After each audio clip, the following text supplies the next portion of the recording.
मोदी मंत्रिमंडल विस्तार और फेरबदल के बाद कैबिनेट की अहम बैठक हुई, जहां किसानों के हित में बड़े फैसले लिए गए। कोविड जैसी महामारी से निपटने के लिए पैकेज का भी ऐलान। पीएम मोदी ने कैबिनेट की बैठक में कहा कि ये मंत्री व्यवस्था के चलते हटे हैं, इनके हटने का इनकी क्षमता से कोई संबंध नहीं। साथ ही पीएम ने यह भी कहा कि इनके मंत्रालयों का जिम्मे वाले इनसे मिलकर अनुभव का फायदा लें। केंद्रीय मंत्री अनुराग ठाकुर ने कहा कि सरकार मंडियों का सशक्तिकरण चाहती है। सरकार ने एक अहम फैसला लिया है, जिसके तहत 1 लाख करोड़ रुपए मंडी के जरिए किसानों तक पहुंचेगा। केंद्रीय कृषि मंत्री नरेंद्र सिंह तोमर ने प्रेस ब्रीफिंग को संबोधित करते हुए कहा कि एपीएमसी मंडियों को और मजबूत किया जा रहा है। स्वास्थ्य मंत्री मनसुख मंडाविया ने प्रेस कॉन्फ्रेंस के दौरान बताया कि हेल्थ इमरजेंसी के लिए 23,000 करोड़ का पैकेज दिया गया। उन्होंने कहा कि 8,000 करोड़ राज्य सरकारों को देंगे। नए रेल मंत्री अश्विनी वैष्णव ने लोकसभा अध्यक्ष ओम बिरला से उनके घर पर जाकर मुलाकात की। लोकसभा अध्यक्ष ने रेल मंत्री वैष्णव को नए दायित्वों की बधाई दी। राज्यसभा सांसद भूपेंद्र यादव ने पर्यावरण मंत्रालय की जिम्मेदारी संभाल लिया। कार्यभार संभालने के बाद उन्होंने पीएम की उम्मीदों पर खरा उतरने की बात कही। नए आईटी मिनिस्टर अश्विनी वैष्णव ने कार्यभार संभालते ही ट्विटर को चेतावनी दी। उन्होंने कहा, देश का कानून सबसे ऊपर है और ट्विटर को इसे लागू करना ही होगा। सुप्रीम कोर्ट ने सोशल मीडिया के गलत इस्तेमाल पर सख्त टिप्पणी की। देश की सर्वोच्च अदालत ने कहा कि इसे रोकने की जिम्मेदारी कंपनियों की है। केंद्रीय मंत्री ज्योतिरादित्य सिंधिया का फेसबुक अकाउंट हैक हो गया। केंद्रीय मंत्री के फेसबुक अकाउंट से पुराना वीडियो शेयर किया गया। सिंधिया की टीम ने हैक हुए अकाउंट को रिकवर किया। विस्तार के बाद मोदी मंत्रिमंडल की गुरुवार को पहली बैठक हुई। इस दौरान कोरोना को लेकर चर्चा की गई। बैठक में पीएम मोदी ने कहा कि पिछले कुछ दिनों से हम सभी भीड़भाड़ वाली जगहों और बिना मास्क या सोशल डिस्टेंसिंग के घूम रहे लोगों की तस्वीरें और वीडियो देख रहे हैं। ये अच्छी तस्वीरें नहीं हैं, ये तस्वीरें डराने वाली हैं। पीएम ने कहा कि हमारे कोरोना वॉरियर्स और फ्रंटलाइन वर्कर्स की महामारी से लड़ाई जोरों पर चल रही है। ऐसे में किसी तरह की लापरवाही कोरोना के संक्रमण को बढ़ावा दे सकती है। पीएम ने कहा, सभी को याद रखना चाहिए, कोरोना का खतरा अभी टला नहीं है। हमें हर संभव सावधानी बरतनी चाहिए ताकि इस महामारी से लड़ा जा सके। यूपी में ब्लॉक प्रमुख चुनाव में हुए बवाल को लेकर प्रियंका गांधी ने योगी सरकार पर निशाना साधा। कांग्रेस महासचिव ने कहा, लोकतंत्र का चीरहरण चल रहा है। कल्याण सिंह की तबीयत के बारे में जानकारी लेने के लिए बीजेपी के राष्ट्रीय अध्यक्ष जेपी नड्डा लखनऊ पहुंचे। पीजीआई की तरफ से जारी मेडिकल रिपोर्ट के मुताबिक कल्याण सिंह की हालत में सुधार। वडोदरा में सरपंच और उपसरपंच उपचुनाव की घोषणा कर दी गई। 22 जिलों के 50 सरपंचों उपसरपंचों के लिए 25 जुलाई को मतदान और मतगणना होगी। सीएम ने जोधपुर के विकास कार्यों की समीक्षा की। सीएम ने कहा, शहरी क्षेत्रों में आधारभूत ढांचे के विकास, सौंदर्यीकरण, ड्रेनेज, सीवरेज कार्यों से जुड़ी परियोजनाओं को समय पर पूरा करें। बैठक में सीएम ने अधिकारियों को निर्देश दिए, स्थानीय लोगों की आवश्यकता और जनप्रतिनिधियों के सुझावों के अनुरूप इन कार्यों को योजनाबद्ध रूप से पूरा किया जाए। मुख्यमंत्री ने कहा, सार्वजनिक निर्माण विभाग प्रदेश भर में नॉन पेचेबल और खराब सड़कों के पुनर्निर्माण को प्राथमिकता दें।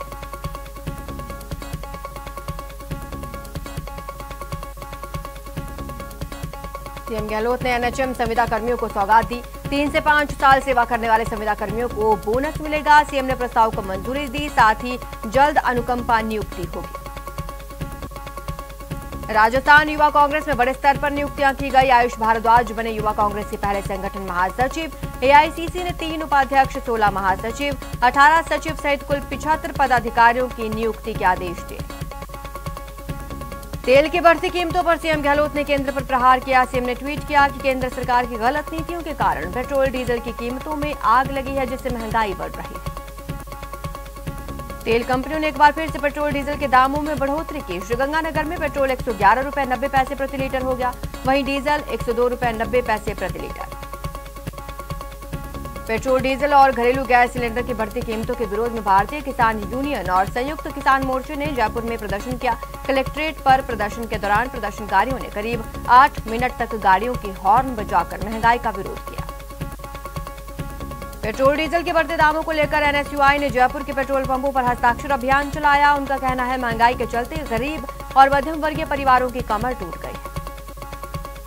राजस्थान कर्मचारी चयन बोर्ड की पटवार सीधी भर्ती परीक्षा 23 और 24 अक्टूबर को होगी। इसके लिए संशोधित विज्ञप्ति जारी कर दी गई। विज्ञप्ति में 957 पदों को बढ़ाया गया।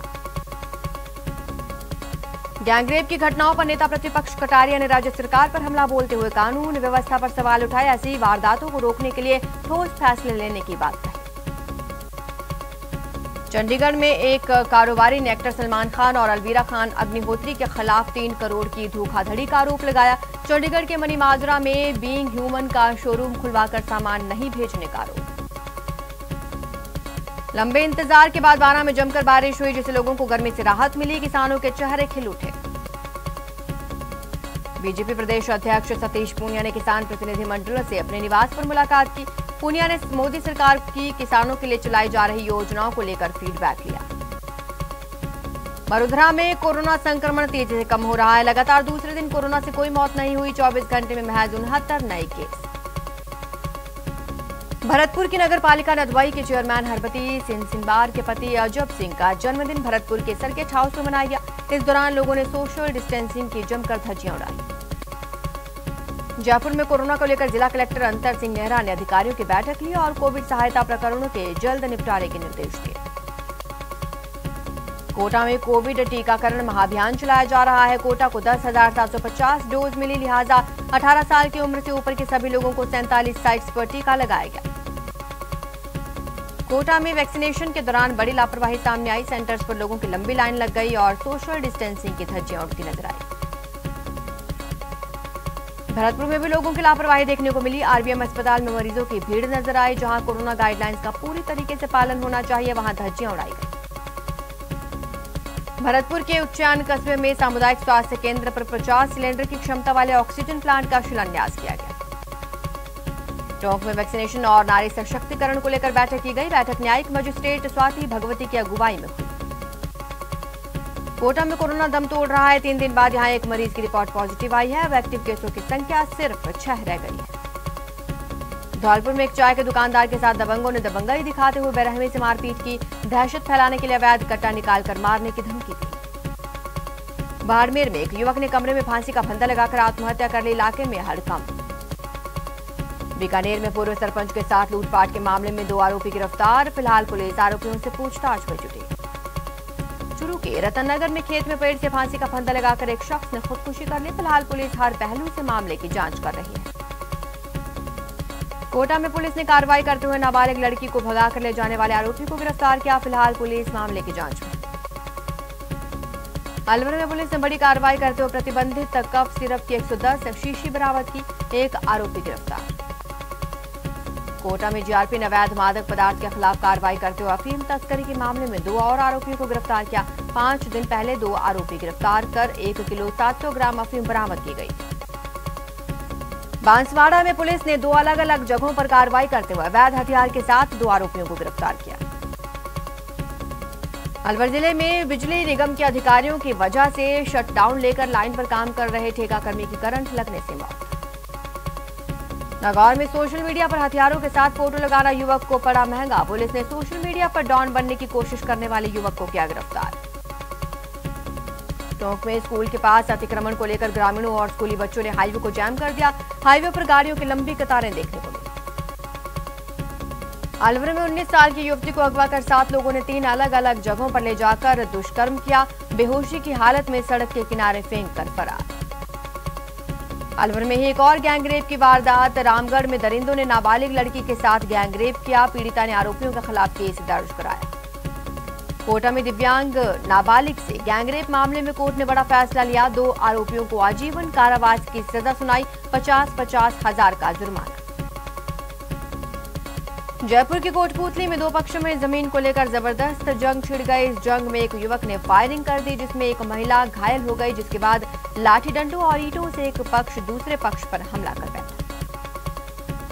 अलवर के मालाखेड़ा में एक प्रेमी जोड़े ने जहरीला पदार्थ खाकर आत्महत्या कर ली। पुलिस ने मृतकों के पोस्टमार्टम करवाकर शव परिजनों के सुपुर्द किए। भरतपुर में जमीन को लेकर 2 पक्षों में जमकर लाठी भाटा जंग हुई, जिसमें कई लोग घायल हो गए। घटना से दोनों पक्षों ने शिकायत दर्ज करवाई। करौली में एक परिवार के 2 पक्षों में जमीन को लेकर खूनी संघर्ष। 2 लोग गंभीर रूप से घायल। जोधपुर शहर में चोरों के हौसले बुलंद। उन्होंने सरदारपुरा थाने के पास खड़ी बाइक पार कर दी। चोरी की वारदात सीसीटीवी कैमरा में कैद। पोखरण में पुलिस ने अलग अलग किश्तों में 90 लाख की धोखाधड़ी मामले में 2 शातिर ठगों को गिरफ्तार किया। 23 लाख रुपए बरामद। बाड़मेर में पुलिस ने 30 करोड़ के हेरोइन के साथ 4 तस्करों को गिरफ्तार किया। एसओजी आरोपियों से राज उगलवाएगी। फिलहाल एसओजी को 4 तस्करों को 5 दिन रिमांड पर सौंपा गया। बीकानेर के चौखुटी क्षेत्र में आपसी विवाद को लेकर फायरिंग हो गई। घटना में एक शख्स की गोली लग गई, जिसमें वो बुरी तरह से घायल हो गया। धौलपुर जिले में एक शख्स की गांव के ही कुछ लोगों ने शराब में जहर देकर हत्या कर दी। परिजनों की तहरीर के आधार पर पुलिस ने मामला दर्ज कर कार्रवाई शुरू की। पाली जिले में पंचायत समिति परिसर में पुरानी तहसील के जर्जर भवन के गिरने से मलबे में दबकर एक मजदूर की मौत हो गई। दौसा में पुलिस ने कार्रवाई की। चोर गैंग का पर्दाफाश किया। 2 चोर गैंग के 2 सदस्य गिरफ्तार। रुकेंगे छोटे से ब्रेक के लिए, जल्द हाजिर होंगे। मांगों को लेकर महिला बाल विभाग के उपनिदेशक को कठुमर सहित जिले की आंगनबाड़ी महिला कर्मियों ने ज्ञापन सौंपा। अलवर जिले में एक युवती के साथ सामूहिक दुष्कर्म का मामला सामने आने के बाद बीजेपी महिला मोर्चा ने पुलिस प्रशासन से पीड़िता को न्याय दिलाने की मांग की। कोटा में बिजली उपभोक्ताओं के बिजली बिलों में आ रही शिकायतों को लेकर इंकलाब मोर्चा के कार्यकर्ताओं ने केडीईएल के वरिष्ठ अधिकारियों को ज्ञापन सौंपा। अलवर जिले के बहरोड विधायक और बहरोड उपखंड अधिकारी में विवाद, मामला अब थमने का नाम नहीं ले रहा। विश्वविद्यालय के पूर्व छात्र संघ ने बहरोड विधायक का विरोध कर सद्बुद्धि हवन किया। श्रीगंगानगर में पेट्रोलियम पदार्थों की कीमतें कम करने की मांग को लेकर प्रदर्शनकारियों ने एसडीएम ऑफिस में आगे धरना प्रदर्शन किया। धौलपुर जिले में बिगड़ती कानून व्यवस्था को लेकर बीजेपी ने बाड़ी उपखंड मुख्यालय पर धरना प्रदर्शन किया। चूरू के सुजानगढ़ की मस्जिद जलेबी शाह में तेलियान वेलफेयर सोसाइटी का आयोजन हुआ, जहां कमेटी के मेंबर्स ने आओ पेड़ लगाएं पर्यावरण बचाएं अभियान के तहत 200 पौधे लगाए। चूरू के सुजानगढ़ में रेलवे ट्रैक पर शव मिलने के मामले में नया मोड़। पुलिस को राजकीय जाजोदिया स्कूल के खेल मैदान में 2 मोबाइल क्षतिग्रस्त अवस्था में मिले। बूंदी में 1 साल पहले मरे एक युवक की कथित रूप से भटक रही आत्मा को मनाने के लिए भोपे के साथ आए परिजन घंटों पूजा पाठ करते नजर आए। अलवर श्रम मंत्री टीकाराम जूली के कार्यालय के बाहर अनशन पर बैठे श्रमिक निरंजन सिंह को पुलिस प्रशासन ने जबरन अस्पताल में भर्ती कराया। घर घर औषधि योजना की तैयारियों की समीक्षा के लिए अरण्य भवन में वर्चुअल बैठक का आयोजन किया गया। बैठक का आयोजन वन एवं पर्यावरण विभाग की प्रमुख शासन सचिव श्रेया गुहा की अध्यक्षता में हुआ। चूरू में जिला जन अभियोग एवं सतर्कता समिति की बैठक आयोजित हुई, जहां विधायक राजेंद्र राठौड़ ने बैठक नियमित अंतराल पर न होने पर अधिकारियों को फटकार लगाई। करौली के हिंडौन सिटी में आम रास्ते पर पक्का निर्माण कर किए गए अतिक्रमण पर प्रशासन ने जेसीबी चलाई। अतिक्रमण को ध्वस्त किया गया। अलवर के थाना इलाके में स्थित अखैपुरा पुलिस चौकी को फिर से शुरू कर दिया गया। बता दें, कई सालों से इस चौकी पर लोगों ने अतिक्रमण किया हुआ था, जिससे यहां पुलिस चौकी नहीं खोली जा सकी थी। अलवर में एसपी की अध्यक्षता में पुलिस अन्वेषण भवन पर अपराध गोष्ठी का आयोजन किया गया। जिले के पुलिस अधिकारियों ने इसमें भाग लिया। अलवर जिले के रामगढ़ में इंद्रदेव को प्रसन्न करने के लिए मीठे शरबत की प्याऊ लगाई गई, जिसके चलते लोगों को शरबत बांटा गया। बांसवाड़ा जिले और शहर के साथ बाहर से आने वाले सैलानी अब जिले में रहस्य और रोमांच का सफर कर सकेंगे, क्योंकि इसके लिए जिपलाइन रोप वे की शुरुआत कर दी गई। नागौर जिले के मकराना में मार्बल खदान में बैठे एक मजदूर की अचानक मौत हो गई। पुलिस ने शव का पोस्टमार्टम करवाकर शव परिजनों को सौंपा। विधानसभा अध्यक्ष डॉक्टर सीपी जोशी 7 दिवसीय गृह क्षेत्र नाथद्वारा के दौरे पर। उन्होंने विधानसभा क्षेत्र के रेलमगरा पंचायत समिति क्षेत्र का दौरा किया। वन एवं पर्यावरण विभाग की ओर से राज्य में नई इको टूरिज्म पॉलिसी 2021 प्रभावी की जा रही है। इस पर वन एवं पर्यावरण मंत्री सुखराम बिश्नोई ने मुख्यमंत्री अशोक गहलोत का आभार जताया। राज्य के माइंस विभाग की विजिलेंस विंग के पुनर्गठन की कवायद तेज हो गई। एसीएस माइंस ने विभाग की विजिलेंस विंग को प्रभावी और कारगर बनाने के अधिकारियों की टीम के साथ संभावित विकल्पों पर विचार विमर्श किया। मुख्य सचिव निरंजन आर्य ने राजस्थान निर्यात संवर्धन समन्वय परिषद की दूसरी बैठक की। बैठक में निरंजन आर्य एक जिला एक उत्पाद योजना के तहत फोकस करने के निर्देश दिए। भीलवाड़ा में बीजेपी शहर मंडल अध्यक्ष और नगर परिषद पार्षद के चुनाव के बाद पहली संगठनात्मक मीटिंग हुई। बैठक में बीजेपी जिला अध्यक्ष लादूलाल तेली सहित बीजेपी पार्षद मौजूद रहे। करौली में नशे के खिलाफ जिला पुलिस की सक्रियता पर यंग वॉरियर्स ने आभार जताया। पुलिस ने कार्रवाई करते हुए 50 लाख रुपए की स्मैक की खेप पकड़ी।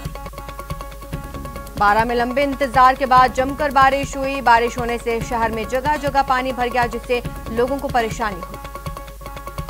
सांसद सुखबीर सिंह जौनपुरिया सवाई माधोपुर जिले के गंगापुर सिटी दौरे पर रहे, जहां उन्होंने पंचायत समिति सभागार में अधिकारियों के साथ बैठक की। प्रदेश के 22 जिलों के 50 सरपंच, 8 उप सरपंच, 71 वार्ड पंचों के रिक्त पद पर चुनाव कार्यक्रम जारी कर दिया गया। आयोग ने इन 22 जिलों में कोरोना संक्रमण के कम होते केसों के मद्देनजर चुनाव कार्यक्रम जारी किया।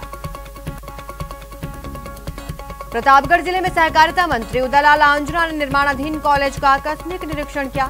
इस दौरान उनके साथ विद्यालय के शिक्षकों के साथ अधिकारी और जनप्रतिनिधि मौजूद रहे। खेल राज्य मंत्री अशोक चांद्रा बूंदी जिले के हिंडोली क्षेत्र के दौरे पर रहे, जहां चांद्रा का कांग्रेस कार्यकर्ताओं सहित क्षेत्र के लोगों ने गर्मजोशी से स्वागत किया। टोंक जिले के निवाई में कृषि उपज मंडी समिति में विधायक प्रशांत बैरवा ने मंडी विकास के लिए 5 करोड़ रुपए के विकास कार्यों की घोषणा की। धौलपुर जिले के बसेड़ी कांग्रेस विधायक खिलाड़ी लाल बैरवा बसेड़ी क्षेत्र के दौरे पर रहे, जहां उन्होंने पंचायत समिति सभागार में उपखंड स्तरीय अधिकारियों के साथ समीक्षा बैठक की। आगामी 1 साल का रोड मैप तैयार करने के लिए 2 दिवसीय राष्ट्रीय कार्यशाला माउंट आबू में आयोजित हुई। इस कार्यशाला में सेवा दल की जन सेवा और राष्ट्र निर्माण में भूमिका पर मंथन हुआ। भरतपुर में एसडीआरएफ कमांडेंट पंकज चौधरी ने एसडीआरएफ बटालियन पहुंचकर निरीक्षण किया और जवानों की बैठक ली। अजमेर में कोरोना की भीषण मार झेल रहे टेम्पो और सिटी बस चालकों को इंश्योरेंस और टैक्स की दोहरी मार पड़ रही है। टेम्पो चालकों का कहना है कारोबार बंद होने के बावजूद बैंक की किस्तों के लिए परेशान किया जा रहा है।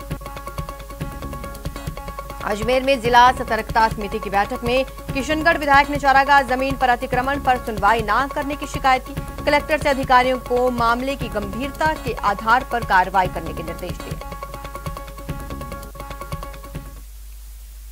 आपको कोई महंगा गिफ्ट